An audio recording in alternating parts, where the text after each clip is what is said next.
বিসমিল্লাহির রহমানির রহিম। সম্মানিত বিনিয়োগকারী ভাই বোনেরা, আসসালামু আলাইকুম। শুভ অপরাহ্ন।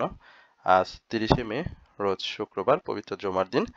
আজকে আমি আপনাদের সাথে 10টি আপনাদের অনুরোধের স্টক নিয়ে কথা বলবো এবং মার্কেট সম্পর্কিত বেশ কিছু তথ্য আপনাদের সাথে শেয়ার করব। বিশেষ করে গতকালকে যেই মিটিংটি হয়েছে বিএসসিতে, পুঁজিবাজার বিনিয়োগকারী সংগঠন প্রতিনিধির সাথে যে মতবিনিময় সভা হয়েছে সেই সম্পর্কিত যে তথ্যগুলো উঠে এসেছে বা যে বিষয়গুলো উঠেছে সেগুলো আপনার সাথে শেয়ার করবো এবং আপনাদের সাথে আপনাদের অনুরোধের যে স্টকগুলো রয়েছে সেগুলো নিয়ে কথা বলবো। আশা করি আপনারা শুরু থেকে শেষ পর্যন্ত আজকের এই আলোচনাটি শুনবেন। আমরা প্রথমেই আপনাদের সাথে গতকালকে যে বিনিয়োগকারীদের সংগঠন যেটি রয়েছে তার সঙ্গে যে মতবিনিময় সভা হয়েছে বিএসসির, সেই সম্পর্কে আপনাদেরকে একটু জানিয়ে রাখি। আপনারা জানেন যে গতকালকের মাননীয় প্রধান উপদেষ্টার বিশেষ সহকারী ডক্টর আনিসুজ্জামান চৌধুরী ও বিএসসির শীর্ষ কর্মকর্তাদের সঙ্গে বিনিয়োগকারী সংগঠনের প্রতিনিধির একটি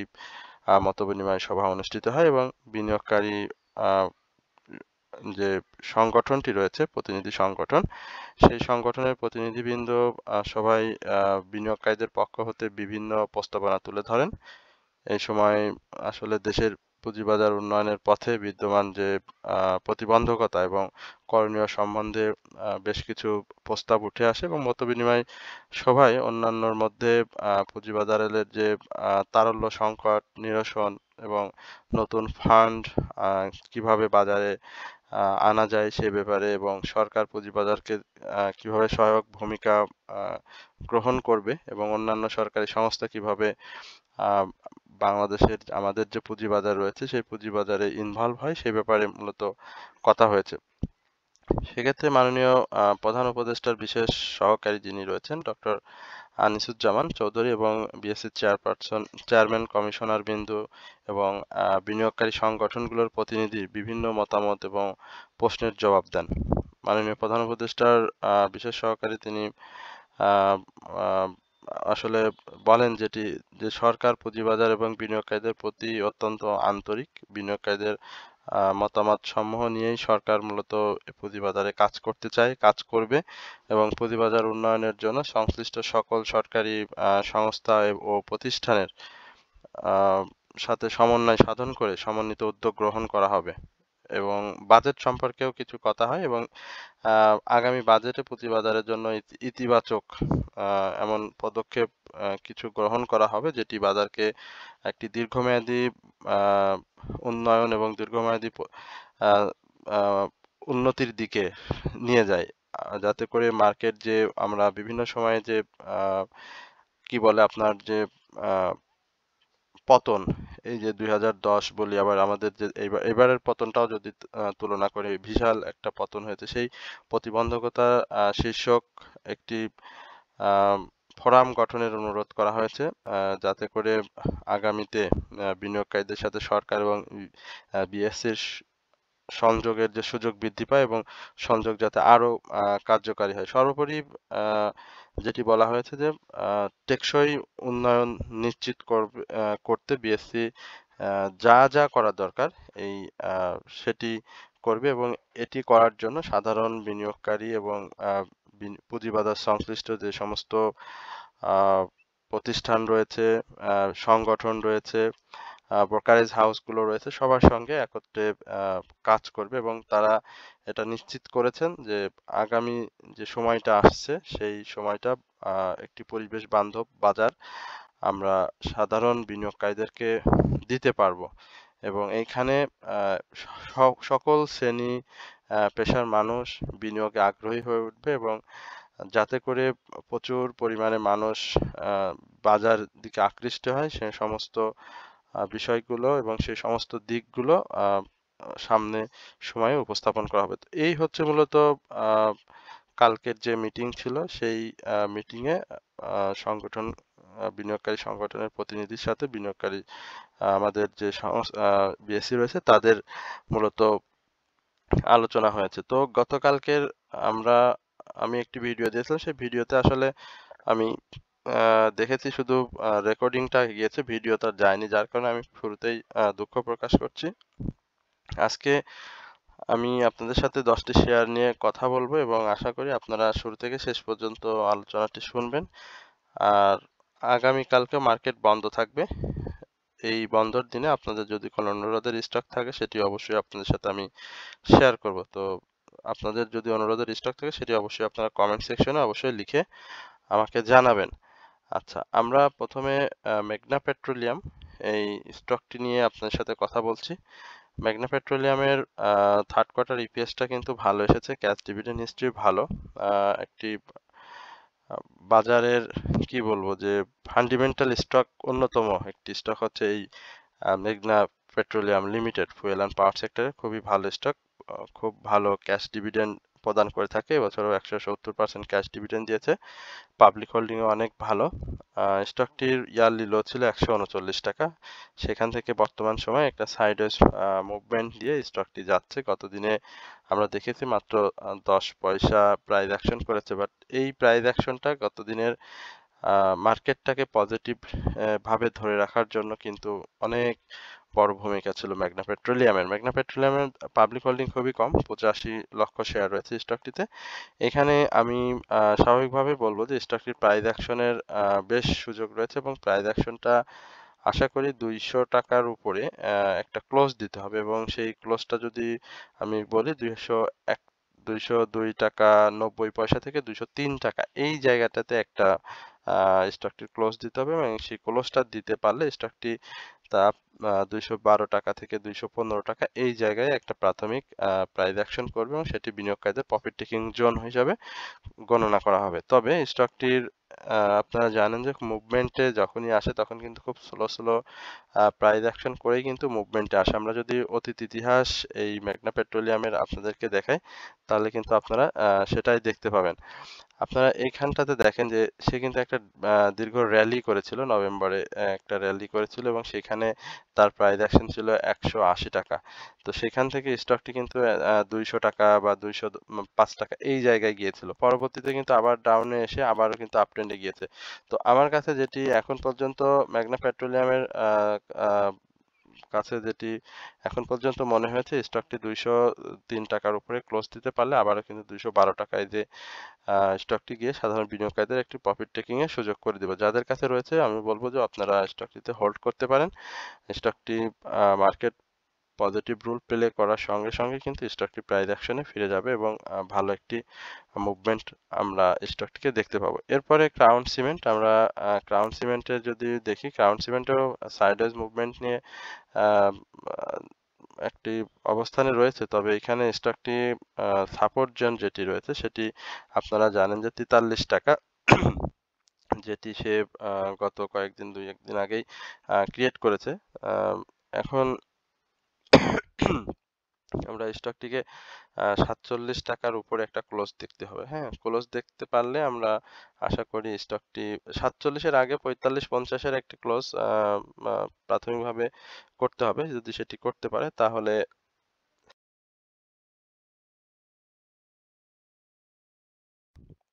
ক্রাউন সিমেন্ট মুভমেন্টে আসবে।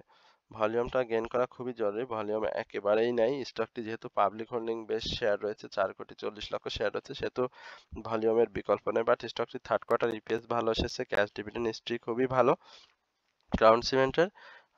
পজিটিভ মার্কেটে আমরা অবশ্যই স্টকটিকে ভালো প্রাইস অ্যাকশনে দেখব। সুতরাং এই মুহূর্তে স্টক হাত বদল করার থেকে আমি বলবো যে আপনার হাতে যেহেতু রয়েছে আপনি একটু অপেক্ষা করেন। আশা করি আপনার স্টকটি মার্কেটের যে স্বাভাবিক ধারা বা স্বাভাবিক গতি সেটি ফিরে আসলে অবশ্যই ভালো করবে। এরপরে আমরা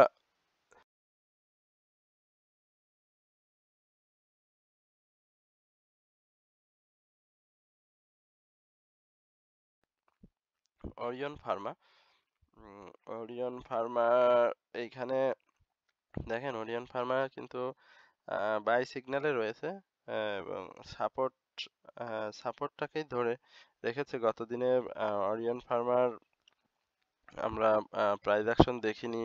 মার্কেট পজিটিভ রুল পজিটিভ রুলে অনেক দিনে নাই বা এটি জেড ক্যাটাগরির স্টক। আমরা স্বাভাবিকভাবেই জেড ক্যাটাগরির যে সমস্ত স্টক রয়েছে সে সমস্ত স্টক থেকে আসলে একটু বিনিয়োগ থেকে অনেক বিনিয়োগকারী দূরে আছেন। ভলিউমটা গেইন করা খুব ইম্পর্টেন্ট, যেহেতু 11 কোটির মতো শেয়ার। হ্যাঁ, এইখানে স্টকটি আহ, মানে 27 টাকা 50 পয়সা থেকে 28 টাকা, এই জায়গাটা খুব ইম্পর্টেন্ট। গত দিনের ক্যান্ডেল যেটি দেখতে পাচ্ছেন যে এখানে কিন্তু হাইয়ের উপরে ক্লোজ দিতে পারেনি, মার্কেট পজিটিভ থাকা সত্ত্বেও, এবং ফার্মাসিউটিক্যাল সেক্টরে কিন্তু বেশ ভালো মুভমেন্টে ছিল বেশ কিছু স্টক, কিন্তু অরিয়ন ফার্মা কিন্তু সেই মুভমেন্টে থাকতে পারেনি। এখানে অবশ্যই ভলিউমের একটা বিষয় রয়েছে, ভলিউমটা গেইন করতে হবে, কারণ এই মুহূর্তে বাজার পরিস্থিতি খারাপ থাকার কারণে ভালো স্টকে অনেকেই এন্ট্রি জোন হিসেবে নিতে পারছে না, পাশাপাশি মার্কেটের টার্নওভার কমে গিয়েছে। সেখানে অবশ্যই অরিয়ন ফার্মার মতো স্টক যার ন্যাব যেটি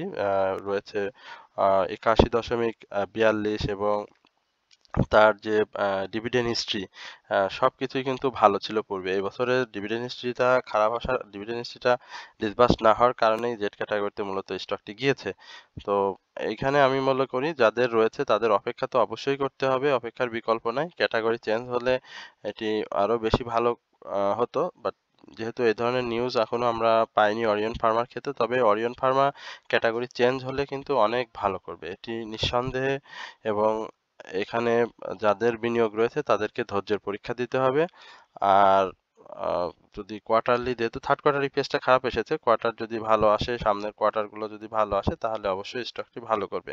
তবে প্রাইস অ্যাকশনের ক্ষেত্রে আপাতত এখন ভলিউমটা গেইন করতে হবে, মার্কেটের পজিটিভ যে ধারা সেই ধারায় ফিরে আসতে হবে। যদি সেটি হয় তাহলে আমরা অবশ্যই অরিয়ন ফার্মাকে প্রাইজে দেখবো। অরিয়ন ফার্মার এই মুহূর্তে বাই সিগন্যাল রয়েছে, সেটিও আপনারা লক্ষ্য করছেন। এরপরে আমরা ইন্স্যুরেন্স সেক্টরের আহ, কয়েকটি ইন্স্যুরেন্স নিয়ে আপনাদের সাথে আলোচনা করব। এর মধ্যে দেখতে পাচ্ছি আমাদের কাছে আহ, দুই তিনটা, আচ্ছা, কন্টিনেন্টাল ইন্স্যুরেন্স নিয়ে আপনার সাথে একটু কথা বলি। কন্টিনেন্টাল ইন্স্যুরেন্সের আহ, আসলে প্রত্যেকটি স্টকে অনেক ডাউন ট্রেন্ডে রয়েছে। দেখেন এই কন্টিনেন্টাল, আমরা যদি এইখানে থাকি 20, হ্যাঁ 19-20, এই যে 19শে মে থেকে দেখেন, 19শে মে রেড ক্যান্ডেল এখানে প্রাইস অ্যাকশন হয়েছে, বাট খুব বেশি না, মাত্র 10 পয়সা। তারপর থেকে দেখেন ডাউন ট্রেন্ড, অর্থাৎ আমরা 20শে মে স্টকটি 22 টাকা দেখেছিলাম এবং 28শে মে আমরা স্টকটি দেখতে পাচ্ছি 21 টাকা 50 পয়সা, অর্থাৎ এই যে প্রাইস ডাউন ট্রেন্ড, 10 পয়সা 40 পয়সা 30 পয়সা করে ডাউন ট্রেন্ড, এই ডাউন ট্রেন্ডগুলো আসলে এইমাত্র ইন্স্যুরেন্স সেক্টরেই খুব কম হয়েছে। আমরা দেখেছি যে ইন্স্যুরেন্স সেক্টরের ডাউন ট্রেন্ডগুলো খুব কম হয়েছে। যেটি হয়েছে সেটা 1 টাকা সর্বোচ্চ, বা 80 পয়সা 90 পয়সা, এই ধরনের ডাউন ট্রেন্ড হয়েছে, মানে এক সপ্তাহের মধ্যে মার্কেটের এই খারাপ পরিস্থিতি। কিন্তু অন্যান্য স্টকগুলোতে কিন্তু খুব বেশি পরিমাণে প্রাইস ফল করেছে। এখানে আমরা অবশ্যই এই কন্টিনেন্টাল ইন্স্যুরেন্সে বলবো যে 23 টাকার উপরে, অবশ্যই 22 টাকা 50 পয়সা থেকে 23 টাকা, এই জায়গাতে একটা ক্লোজ দিতে হবে, এবং সেটি ক্লোজ দিলে স্টকটি ফ্রি স্পেস পেয়ে যাবে প্রাইস অ্যাকশনের জন্য। এবং ইন্স্যুরেন্স সেক্টরে যেহেতু মাঝে মাঝে মুভমেন্ট চলে আসে, সেক্ষেত্রে দুই একটি মুভমেন্ট পেয়ে গেলে কিন্তু এই স্টকটি আবারও 26 টাকা থেকে 28 টাকা, এই জায়গাতে সাধারণ বিনিয়োগকারীদের একটা প্রফিট টেকিং জোনে নিয়ে যাবে। স্টকটিতে এই মুহূর্তে সেল সিগন্যাল রয়েছে, তবে বর্তমানে যে জায়গাটি স্টকটি রয়েছে, আমি মনে করি যে এই স্টকটির যে নিকটবর্তী যে সাপোর্ট জোন রয়েছে 20 টাকা, আমার যদি ভুল না হয় 20 টাকা 10 পয়সা, এই সাপোর্ট জোনটাকেও কিন্তু আপনাদের দেখে বা মুভমেন্ট দেখে অবশ্যই স্টকটিতে এন্ট্রি নিতে হবে। এই হচ্ছে মূলত কন্টিনেন্টাল ইন্স্যুরেন্স নিয়ে আমার সংক্ষিপ্ত পরিসরের আলোচনা। এরপরে আমাদের অ্যাপেক্স ফুড নিয়ে একটু অনুরোধ রয়েছে, আমরা একটু অ্যাপেক্স ফুড, হ্যাঁ অ্যাপেক্স ফুডের কি অবস্থা সেটা একটু দেখে আসি। অ্যাপেক্স ফুডের এখানে গত দিনের বৃহস্পতিবারের মার্কেট ক্লোজিংয়ে আমরা স্টকটিতে প্রাইস অ্যাকশন দেখেছি 1 টাকা 30 পয়সা, 195 টাকা 80 পয়সা স্টকটি ক্লোজ দিয়েছে। থার্ড কোয়ার্টার ইপিএসটা ভালো আসেনি এবছরে, কিন্তু অ্যাপেক্স ফুড ক্যাশ ডিভিডেন্ড দিয়েছে খুবই সুন্দর, 35% ক্যাশ ডিভিডেন্ড দিয়েছে, সাথে 10% সম্ভবত স্টক ডিভিডেন্ড ছিল। স্টকটির ন্যাভ যথেষ্ট পরিমাণে ভালো, পাবলিক হোল্ডিং খুবই কম, মাত্র ৭০ লক্ষর মতো শেয়ার রয়েছে। স্টকটি লো পেইড স্টক হিসেবে আমি বলবো যে মানে পছন্দের শীর্ষে সাধারণ বিনিয়োগকারীদের এই অ্যাপেক্স ফুটওয়্যার লিমিটেড, ট্যানারি ইন্ডাস্ট্রিজের এইখানে স্টকটি আমার কাছে কেন যেন মনে হয় যে এখানে প্রাইস অ্যাকশনটা যে কেন হচ্ছে না বা এই কেন হয় না এটাই আমার বুঝে আসে না। স্টকটির সবকিছুই খুবই সুন্দর। আপনি ন্যাব বলেন, ইপিএস বলেন, থার্ড কোয়ার্টার ইপিএস যে খুব বেশি খারাপ আসছে ব্যাপারটাও কিন্তু সেরকম না। এখানে স্টকটি এর আগেও আমি বলেছিলাম যে 208 টাকা বা 209 টাকা এর উপরে একটা ক্লোজ দিলে একটা প্রাইস অ্যাকশনের সুযোগ আসবে এবং সেটি দিতে পারলে স্টকটি 230 টাকা পর্যন্ত আমরা আমাদের যে প্রিডিকশন ছিল সেটি হওয়ার কথা। বাট স্টকটির আমরা সাপোর্টও ধরেছিলাম 194 টাকা বা 195 টাকা 60 পয়সা, এই জায়গাতে স্টকটি সাপোর্ট ধরেছিলাম যখন আমি স্টকটি রেগুলার আলোচনা দিতাম। তো সেখানে স্টকটি ডাউনে রয়েছে সেভাবে, কিন্তু আপ ট্রেন্ডে যাচ্ছে না এখন। এইখানে আমরা সাইডওয়েজ মুভমেন্ট হয় কিনা আমাদের দেখতে হবে, ফেব্রুয়ারির মতো যেভাবে সাইডওয়েজ মুভমেন্ট দিয়ে আবার আপ ট্রেন্ড করে কিনা এটা লক্ষ্য রাখতে হবে। আর এই মুহূর্তে বাই সিগন্যালে তো রয়েছে, আম, এবং আমি মনে করি যে এইখানটাতে স্টকটি এন্ট্রি জোন হিসেবে সাধারণ বিনিয়োগকারীরা নিতে পারবে অবশ্যই। যেহেতু এর আগে 188 টাকা থেকে ইয়ারলি লো করে এই জায়গাতে অবস্থান করছে এবং এই জায়গা থেকে বেশ কিছু সময় ধরেই অবস্থান করছে, পরে কিন্তু আর ডাউন ট্রেন্ডে খুব বেশি একটা স্টকটিকে দেখা যায়নি। সুতরাং 194 থেকে 191 এই জায়গাটা স্টকটির ভালো একটি এন্ট্রি জোন এবং এন্ট্রি জোন নিলে অবশ্যই স্টকটির মুভমেন্টে আসলে খুব দ্রুত একটা প্রফিট টেক করা সম্ভব। এরপরে সামরিতা হাসপাতাল, আমরা একটু সামরিতাকে দেখি সামরিতার কি অবস্থা। সামরিতার দুঃখিত, আমার একটু ঠান্ডা জনিত কারণে কথা বলতে অনেক সমস্যা হচ্ছে, তারপরে একটু কষ্ট করে আপনারা আলোচনাটি শুনবেন এবং আলোচনাটি আপনাদের জন্য অত্যন্ত গুরুত্বপূর্ণ। সামরিতার ক্যান্ডেল প্যাটার্নটা ভালো আসেনি, স্বাভাবিকভাবে ডাউন ট্রেন্ডে যাওয়ার ইঙ্গিত করেছে এবং এখানে 53 টাকা 30 পয়সা এই জায়গাতে আমরা স্টকটির একটা কারেকশন জোন 53 টাকা 60 পয়সা থেকে 30 পয়সা এই জায়গাতে স্টকটি এসে যদি আবার মুভমেন্টে চলে যায় তাহলে স্টকটির জন্য খুব ভালো হবে এবং সেক্ষেত্রে আমরা স্টকটি 55 টাকা 60 পয়সা এই জায়গাতে স্টকটি প্রাথমিকভাবে দেখব। আর ভলিউমটা গেইন করা খুবই জরুরি, যদিও পাবলিক হোল্ডিং খুব বেশি না, তারপরেও এই ধরনের স্টকে আমি মনে করি যে ভলিউম করাটা খুবই জরুরি। আর স্টকটি বেশ সম্ভাবনাময় দেখতে পাচ্ছি, তার চার্ট এবং অন্যান্য সবকিছু হিস্ট্রি দেখে মনে হচ্ছে স্টকটি প্রাইস অ্যাকশনে ফিরে আসবে। তো যাদের কাছে আছে তাদের অপেক্ষা করতে হবে, যারা এন্ট্রি জোন হিসেবে নিতে চান তাহলে আমি বলবো যে আপনারা এই জায়গাতে স্টকটি এন্ট্রি নিলে 56 টাকা 57 টাকা এই জায়গায় এসে একটা প্রফিট টেক করার সুযোগ পাবেন। এরপরে আমাদের লাইফ ইন্স্যুরেন্সের স্টক রয়েছে 3-4টা, আমরা এর মধ্যে একটা আজকে আলোচনা করি, সেটা হচ্ছে সিএলআইসিএল, chartered life insurance company limited. Chartered life insurance company limited, দেখেন তার লাইফটা কত সুন্দর, একটি চমৎকার লাইফ এই chartered insurance company limited life সেক্টরের। বাট স্টকটি খারাপ মার্কেটেও তার প্রাইসটাকে ধরে রেখেছে, বাট এই যে বড় বড় ডাউন ট্রেন্ড বা নেগেটিভ ট্রেন্ড, এই ট্রেন্ড থেকে স্টকটিতে বের হওয়ার একটা আমরা প্রবণতা দেখতে পাচ্ছি। ভলিউমটা কিন্তু সে খুব ছোট ছোট ভাবে আপ ট্রেন্ডে নিয়ে যাওয়ার চেষ্টা করছে, স্বাভাবিকভাবে 53 টাকা পর্যন্ত আমরা তার এই মানে ব্রেকআউট জোন হিসেবে ধরে নিচ্ছি। এটাকে যদি সে সাকসেসফুলি ব্রেকআউট করতে পারে তাহলে কিন্তু স্টকটি রান করবে এবং প্রাইস অ্যাকশনে ফিরে আসবে। সুতরাং যাদের কাছে রয়েছে অবশ্যই তারা অপেক্ষা করতে পারেন। স্টকটি অবশ্যই মার্কেট একটু একটু স্টেবল হলেই কিন্তু মার্কেটের এই স্টকগুলো প্রাইস অ্যাকশনে ফিরে যাবে এবং সাধারণ বিনিয়োগকারীদের প্রফিট টেকিং এর সুযোগ করে দেবে। এই জায়গাতে আপনারা এন্ট্রি নিতে পারেন, যেখানে স্টকটি অবস্থান করতে 47 টাকা 30 পয়সা থেকে 46 টাকা 50 পয়সা এই জায়গাতে স্টকটি এন্ট্রি নিলে ওই 50 টাকা থেকে 53 টাকা এই জায়গাটা আপনাদের প্রফিট টেকিং জোন হিসাবে আমরা বলতে পারি যে এখানে স্টকটি আসবে। আচ্ছা, এরপরে যমুনা অয়েল, আমরা একটু যমুনা অয়েল নিয়ে একটু কথা বলি। যমুনা অয়েলটা খুব ভালো একটা fundamental stock, fuel and power সেক্টরের। নিঃসন্দেহে স্টকটির ভলিউমটা নেই, গত দিনের আমরা যে হিস্টোগ্রাম বার দেখছি সেখানে বাই সিগন্যাল রয়েছে, এমএসি মুভিং অ্যাভারেজও বাই সিগন্যাল রয়েছে, এমএসিডি তেও বাই সিগন্যাল রয়েছে। স্টকটির স্বাভাবিকভাবে আমরা 173 টাকা থেকে 171 টাকা এই জায়গাতে বারবার রিজেক্ট হতে দেখতে পাচ্ছি। তো এই জায়গার রিজেক্টটা যমুনা ওয়েলকে ব্রেকআউট করতে হবে এবং সেই ব্রেকআউট করার জন্য স্টকটির ভলিউমটা গেইন করা খুবই প্রয়োজন। যেহেতু স্টকটির আমরা দেখেছি যে এর পূর্বের যে ক্যাশ ডিভিডেন্ড হিস্ট্রি বা অন্য যে সমস্ত হিস্ট্রিগুলো রয়েছে সবই ভালো, সুতরাং এটি সময় গড়ার সঙ্গে সঙ্গে কিন্তু ভালো অবস্থানে চলে যাবে। সুতরাং অপেক্ষা করতে হবে। ফান্ডামেন্টাল স্টকে অপেক্ষা করলে অবশ্যই একটা সময় আপনি প্রফিট টেক করতে পারেন, বাট অন্যান্য খারাপ স্টকে থাকলে কিন্তু আপনি প্রফিটে আটকে যাবেন, পাশাপাশি আপনি বের হতে পারবেন না। এন্ট্রি জোন ওই 171 টাকা এই জায়গাতেই আপনি এন্ট্রি নিতে পারবেন স্টকটিতে। আর পরে রেনেটা ফার্মাসিউটিক্যাল সেক্টরে আরেকটি স্টক। দেখেন রেনেটার লাইফ সাইকেল খুব বেশি একটা ভালো পাচ্ছে না, ভলিউম নাই।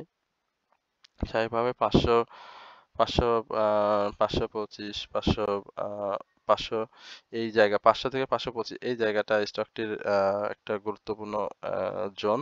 এই জোনটাকে সাকসেসফুলি ব্রেকআউট করতে হবে। ব্রেকআউট করার পরে আমরা স্টকটি নিয়ে কথা বলতে পারবো।